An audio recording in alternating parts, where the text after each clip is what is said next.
Muy buenos días, Kahal Kadosh. Hoy, martes 12 de Tamuz, 22 de junio.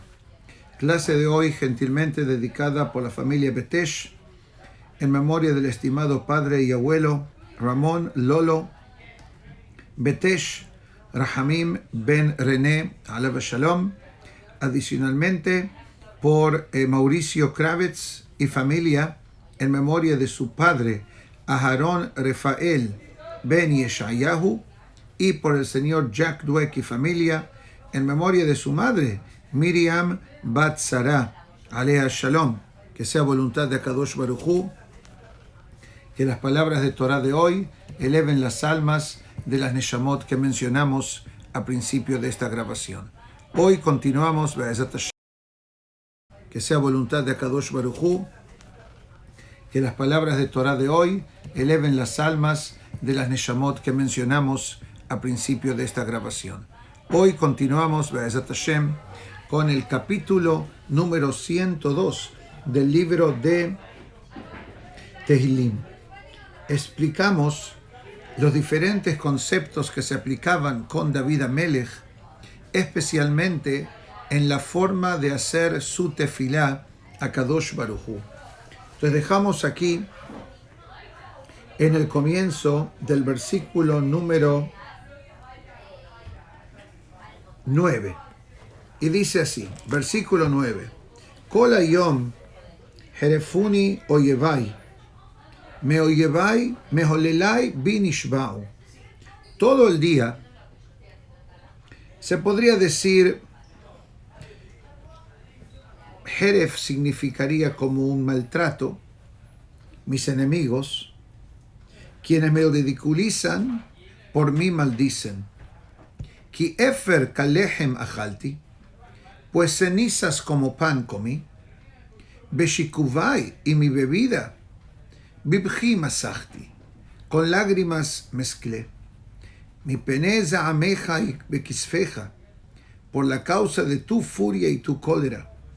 Kinesatani batashligeni, pues me elevaste hacia lo alto y me arrojaste. Y amai kesel natui, mis días son como una sombra alargada. Va'ani ka'esev ibash, y yo como una hierba me marchito. Obviamente palabras difíciles de comprender literalmente. ¿Cuál es el mensaje que David Amelech nos está dando hoy en el capítulo 102 del libro de Tehilim?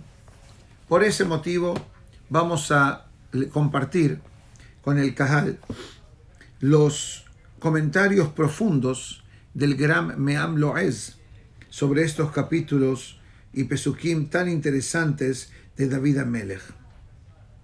Dice así, dice el Me'am Lo'ez, que David Amelech, la vida de David Amelech, ¿por qué David Amelech es tan famoso? Obviamente, uno va a decir, ¿qué pregunta? El libro de Tehilim. Es verdad, seguro. Pero si nos fijamos en todo el libro de Tehilim, vemos diferentes momentos y diferentes aspectos de la vida de David Amelech. Quiere decir, dice nuestro Jajamim, que cualquier situación que la persona se encuentra en su vida, David Amelech ya la pasó. Que no hay comunicación entre los hermanos, pasó con David Amelech. Que el suegro de David lo quiere matar, ya pasó también con David.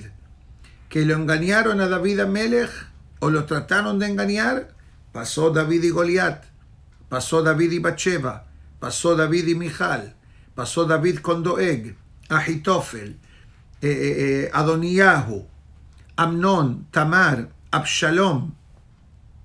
Todos estos nombres, cada uno representa una etapa diferente de la vida de David Amelech. Lamentablemente,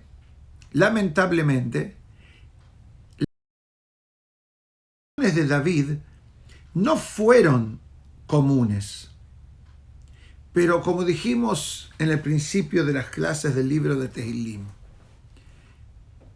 ¿qué era el refugio de David Amelech? Si nos fijamos en el capítulo 27, capítulo muy famoso, ¿qué dice? Dice, Hashem, tú eres mi luz y mi salvación. ¿Qué dice David? Si estoy apegado a Dios, nadie me toca. Y si alguien me toca o alguien me dijo algo, viene directamente de Hashem. Hay una historia muy famosa que David Amelech, un día, alguien del pueblo de Israel lo maldice. Pero no lo maldijo diciéndole, no eres una buena persona. Lo maldijo bien, o sea, con palabras fuertes. Ustedes saben que hay una ley, hay una halajá que dice así: Melech shemahal al kebodó en kebodó mahul. Vamos a traer ejemplos. ¿Qué pasa si una persona no trata con respeto a su prójimo? Le pide perdón. Y si uno no le trata bien a un padre o una madre, le tiene que pedir más perdón. ¿Y qué pasa si alguien maltrata a un hajam? El hajam tiene el permiso de perdonarlo, pero cuando él quiera perdonarlo, no es automático. Pero ¿qué pasa si alguien insulta? ¿Saben cuál es la halajá? Que él no tiene el derecho a perdonar a esta persona. Porque si la persona tuvo la osadía de insultar a un representante de Hashem, que es el rey del pueblo de Israel, la Gemara dice, Melech shemahal al kebodó. Si el rey quiere ignorar ese insulto, en kebodó mahul, no está perdonada la persona. Entonces cuenta el Naví que cuando David Amelech fue maldecido, ese fue Shimei ben Gerá que lo maldijo, Abishai ben Seruyá, que era uno de los generales y sobrino también de David Amelech, él era un soldado excelente. Le dice a David, mira, ¿me das permiso para que lo mate? Ni se va a dar cuenta, dice Yoab ben Seruyá. Y ahí dice David Amelech, Abishai, ¿tú crees que él me está maldiciendo? Él me está maldiciendo que Hashem amar lo kalel o kilel. Dice, si Dios no le da permiso a la persona para que me maldiga, esa persona nunca me puede maldigar. Ahora vamos a decir lo siguiente. Eso no significa que cualquier persona va a decir, te maldigo porque Dios me dijo. Dios libre. Maldecir ya es un pecado. Si decir malas palabras es un pecado, maldecir es un pecado. Y si maldecimos a un rey del pueblo, el pecado todavía es mucho mayor. Es como uno maldice a un padre, a un jajam, o a la esposa. Mismo nivel de pecado. No hay diferencia, el pecado está hecho. ¿Qué quiero ilustrar con esto? Que David Amelech llegó a un nivel tan pero tan espiritual y tan profundo que él podía darse el lujo de decir, lo que me pasa es solamente porque el cielo lo predetermina. La Gemara lo dice también. Mover el dedo. Así dice la Gemara.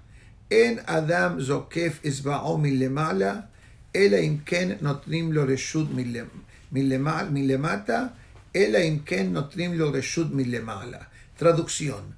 Un ser humano no puede doblar el dedo en el mundo físico a menos que del cielo ese movimiento fue aprobado. No solamente eso. Dice David Amelech, y justo hoy, en la clase de inglés a la mañana temprano, estudiamos una biografía de un gran Jajam que se llamaba Rabbenu Yaakov ben Asher, conocido como el Baal HaTurim o el Tur Shulchan Aruch, muy famoso en el mundo de las yeshivot y kolelim, en la cual estudiamos un poco cuán difícil era la vida de los Yehudim, y especialmente en Europa. Obviamente, la historia de él, la biografía de él, se desenlaza al final del 1200, a mediados de viviendo en Alemania primero y eventualmente mudándose a España. Y cuentan cuán difícil y cuántas persecuciones habían contra el pueblo de Israel. Y aquí todo es providencia divina que habla del orgullo de ser yehudí que David Amelech tenía. Interesantemente, en la segunda parte de la clase de hoy, estudiamos el orgullo que uno tiene que tener sintiéndose yehudí. Dice que un yehudí, cuando oyen que le dicen esta persona es goy, la persona tiene que decir soy yehudí. ¿Y qué prueba trae Sefer Hasidim sobre este tema? Moshe Rabbenu y Yosef HaTzadik. La Perashá, mejor dicho, el Humash, en el libro de Bereshit, cuando nos describe la esencia de Yosef en Egipto, ¿qué dice él? Ki gunob gunavti me'eretz ha'ivrim. Dice, fui yo capturado o secuestrado de Israel. Le está diciendo, Ivri anoji, yo soy judío, como dice el canto de Benny Friedman. Yo soy judío. Moshe, dice el Sefer Hasidim, ¿se acuerdan cuando Moshe se escapó de Egipto y fue a Midian? Y él ayudó a las hijas de Yitro. ¿Qué dice el pasuk ahí? Que Yitro le pregunta a las hijas, Madúa mihartem bohayom. ¿Qué pasó que vinieron tan temprano hoy? Generalmente, Yitro, el concepto de Yitro en esa época, él vivía en Midian, no tenía hijos. Más tarde tuvo hijos. Quiere decir que las hijas se ocupaban de todo lo que tenían que hacer. Y parte de lo que hacían las hijas diariamente eran ir al manantial de agua, al well, y traían agua para la casa, para los camellos, para los caballos, etc. Y parece, tristemente, que los pastores hombres le hacían bullying a las hijas de Yitro. Por eso ellas siempre eran las últimas en coger agua. Esperaban que todos los hombres tomen y se vayan para que los hombres no las molesten, y era un viaje capaz de un día. Este día específico, dice el pasuk claramente, blanco y negro, vinieron a la casa más temprano. Les pregunta Yitro, Madúa mihartem bohayom. ¿Qué le dijeron las hijas a Yitro? Ish mitzri hitzilanu miyad haroim. Un hombre egipcio nos salvó de los pastores. ¿Qué significa este concepto? Un egipcio. Una opinión dice, como Moshe Rabbenu nació en Egipto, el árabe de él, o el lenguaje egipcio de ese entonces, era perfecto. Es como a veces mucha gente habla enfrente mío, en la calle obviamente, en español, pensando como uso kipá y barba, etc., no hablo español. Y de repente cuando empiezo a hablar, dice, uy, ¿usted dónde es? ¿Cómo habla español? Etc. Que como era un yehudí, no habla español. Entonces una opinión dice que el lenguaje de Moshe era tan original que pensaron que era un egipcio más. Otra opinión dice que Moshe estaba vestido como un egipcio, que era la forma que se vestía la gente en aquel entonces, y por eso dijeron un egipcio.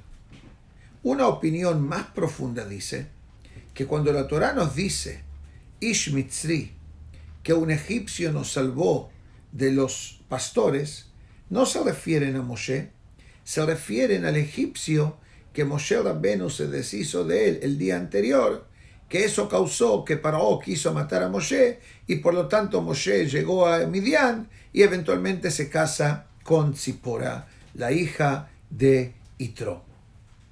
Esa es una explicación muy pero muy profunda. La traigo a colisión solamente para explicar cómo se puede determinar el concepto de la esencia de Moshe Rabbenu.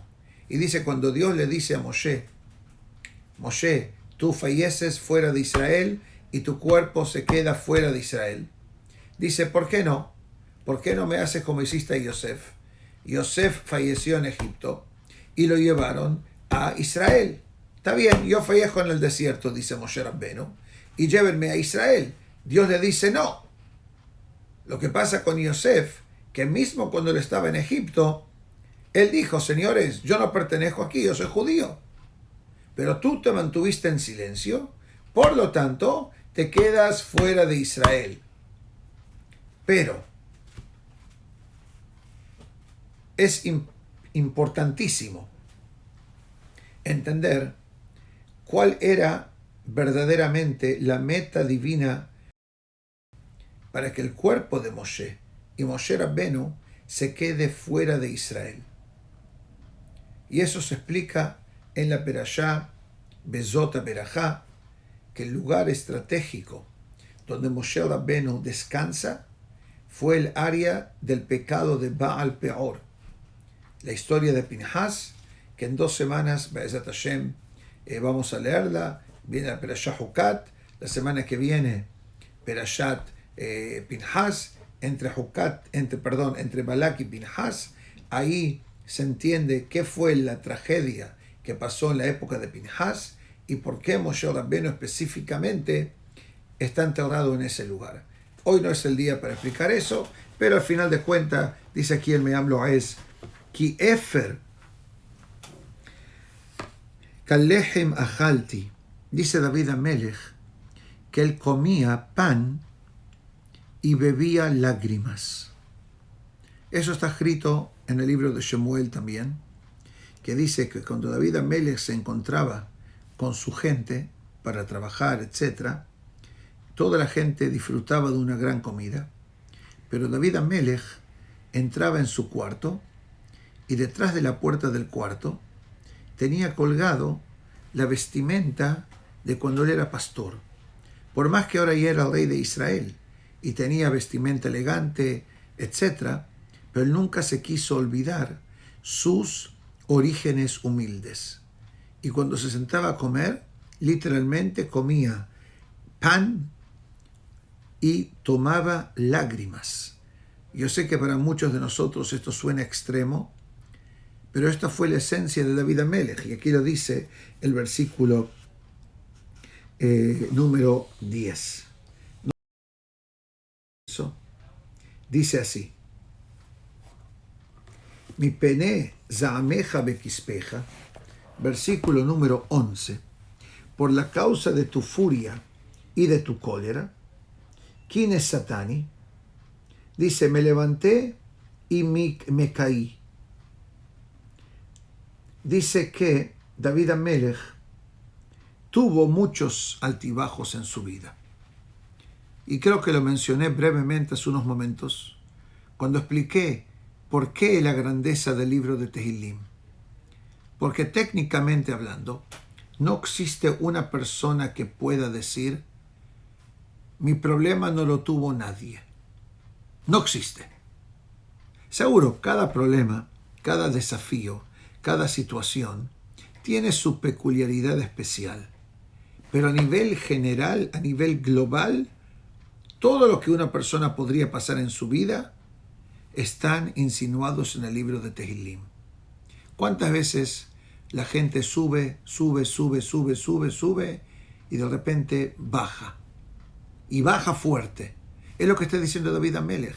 Dice, yo subí y bajé, pero todo lo que me ha pasado en mi vida, mis días de grandeza, mis días de suceso, mis días de victoria o mis días de tragedia, son todos determinados por el Todopoderoso.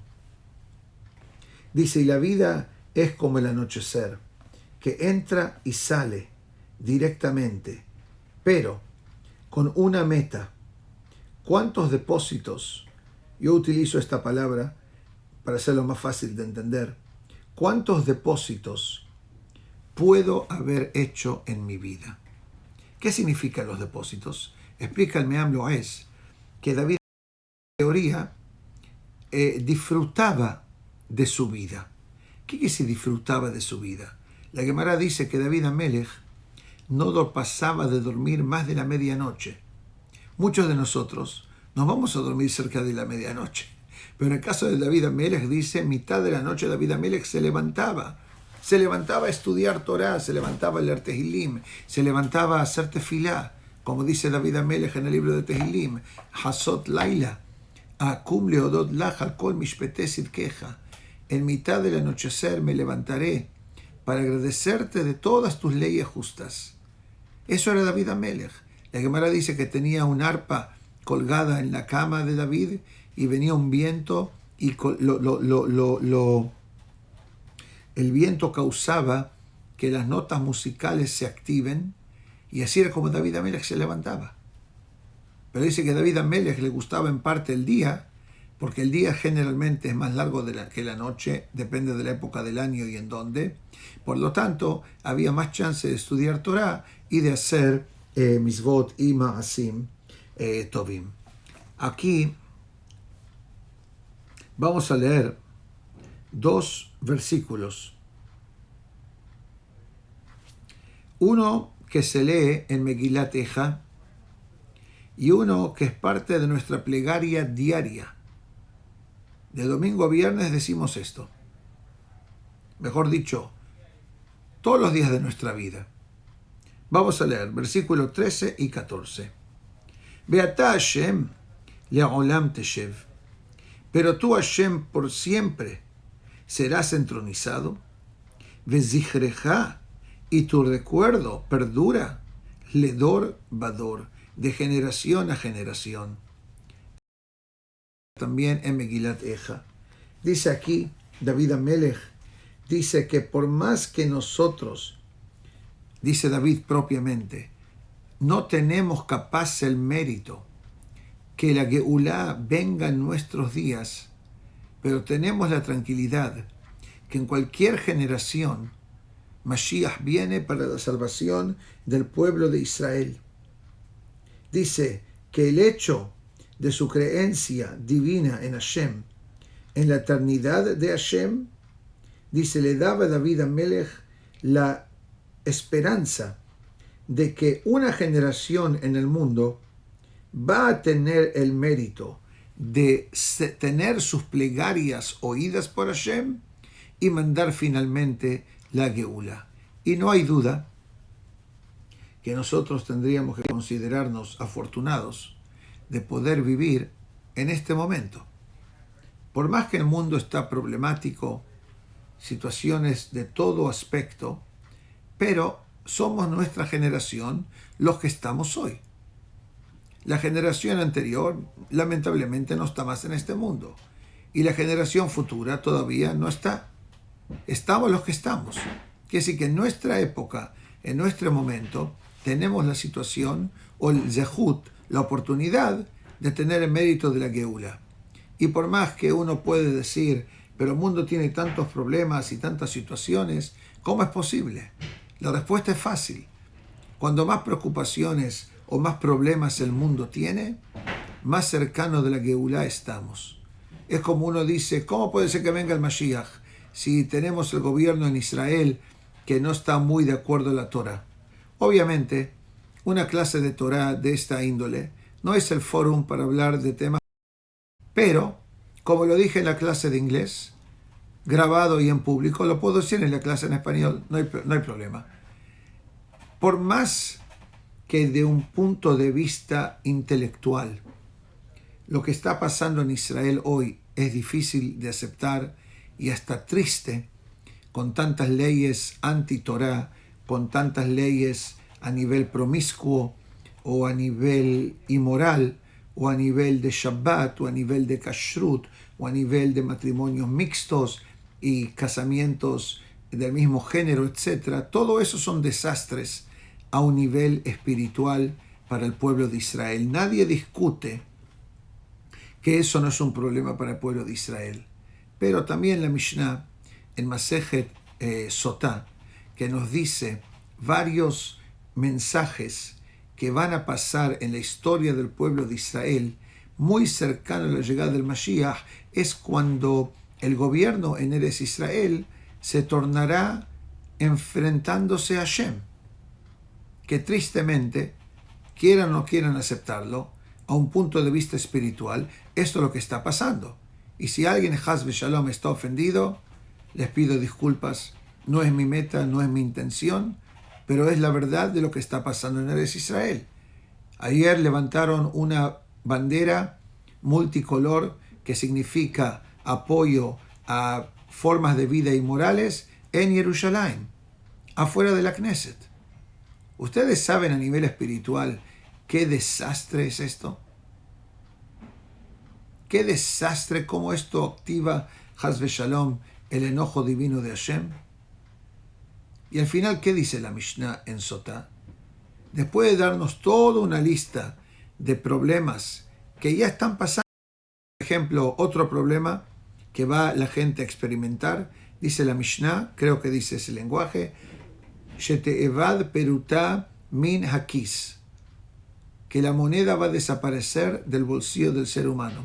Ya está pasando. Nadie se hubiera imaginado esto hace 10 años. Que no se toca plata hoy. Que no hay plata. No hay líquido, no hay cash. Sí hay, pero limitado. Todo es con tarjeta, todo es con Bitcoin, todo es con cosas criptónicas, todo son cosas electrónicas, depósitos automáticos, todas estas cosas que están pasando, como dijo el Baal Shem Tov y otros grandes tzadikim. Una persona no puede ver el mundo con los ojos de CNN o Globo para los brasileros, o La Nación para los de Argentina, o El Universal para los venezolanos. Todas esas son noticias escritas por seres humanos con ciertos intereses creados cuando influencian la mente pública. Pero si vemos el concepto de la plata o el concepto del gobierno y los problemas que el mundo tiene a nivel personal, a nivel familiar, cada uno de estos problemas nos acerca a la llegada del Mashiach. Como dice la famosa Mishnah ahí, En lanu al mile isha'en ella al avinu shebashamayim. No tenemos nadie más en que apoyarnos, sino sobre Akadosh Baruj Hu. Entonces, ¿qué hacemos?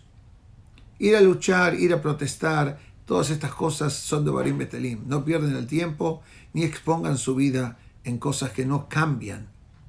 Pero una persona mejorándose, cambiándose a nivel espiritual, en el área que pueda ser, mi contacto con Hashem, mi contacto con el prójimo, en las misfot, en el kashrut, en la verajot, en lo que sea. Dice, estos cambios causan una esencia positiva para todo el pueblo de Israel. Como la Gemara dice, Kol Yisrael Arevim Zelazeh. Cada Yehudi está unido. Vamos a leer un pasuk más. Pasuk súper importante. Está en la tefilá. Está al final de la tefilá. Antes de En Keloqueno, En Kadoneno. Mejor dicho, al final. En Keloqueno, antes del Ketoret. Como dice, Atatakum Terahem Sion. Tú te levantarás y te apiadarás de Sion. Significa Jerusalén. Ki'ed lehenenah, pues vendrá el tiempo de favorecerla. Ki ba moed, pues habrá llegado el tiempo designado, significa la llegada del Mashiach. Dice aquí David, el Meam Loez, en el versículo número 14 Dice así, quiero marcar aquí, dice así: después que David Amelech hace tefilá de sus situaciones personales y del pueblo de Israel, también hace tefilá para la construcción del Bet Hamikdash. Y dice que Boreolam le dio la tranquilidad a David Amelech. El Bet Hamikdash va a ser destruido. El Bet Hamikdash va a ser construido y destruido. Segundo Bet Hamikdash va a ser construido y va a ser destruido. Pero el tercer y último Bet Hamikdash va a mantenerse para la eternidad. Por eso dice el Naví, Ani Hashem be'ita ahishenna. Dice, Mashiach puede venir en dos formas. Puede venir en su momento adecuado, quiere decir cuando ya no hay más lo que esperar porque la situación está tan pero tan problemática y caótica que lo único que nos salva es la llegada del Mashiach, o ahishenna. La llegada del Mashiach se puede acelerar. ¿Cómo se puede acelerar? La fórmula perfecta que nunca falla. Utshuvah, utfilá, uzdaká. Cuando uno hace tefilá, cuando uno da caridad, cuando uno hace teshuvah, se arrepiente, cuando una persona estudia Torah y hace más mitzvot y hace más hesed, cada granito de cada mitzvah se aumenta.